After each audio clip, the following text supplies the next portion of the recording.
हमेशा गाँव के अच्छा और शहर के भला बुरा कहें। एकर मतलब ई नहीं है जे कि शहर बहुत बुरा बा, शहर अच्छा नहीं है। शहर में कुछ अच्छाई बा, तबे तो लोग गाँव छोड़ के शहर जा रहल बा। कुछ अच्छा सोर्स ऑफ इनकम बाटे, अच्छा एजुकेशन सिस्टम बाटे, अच्छा हॉस्पिटलिटी बा।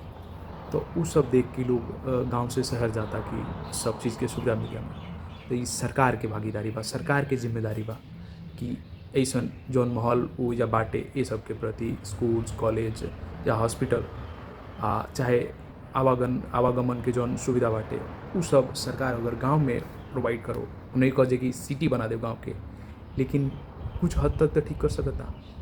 हमारा बिहार में ई एगो जादू से कम ना हुई, कहाँ से कि आज तक रोड, स्कूल मतलब कुछ हद तक बनल बा, लेकिन उ लेवल नहीं के मिलल आज तक जौन आसपास के राज्य के भी बा।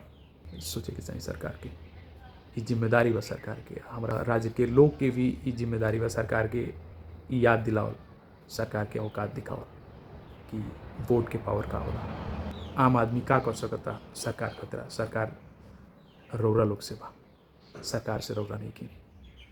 वोट दी, हक खतरा लड़ी उन्नत बिहार की ओर अग्रसर हो गई। पूछी वो लोग से जे रौरा यहाँ होता कि का करिए आवे वाला दिन में हमारा एरिया में का उन्नति होके वाला बा हमारा क्षेत्र में। वोट दिलो वही पर।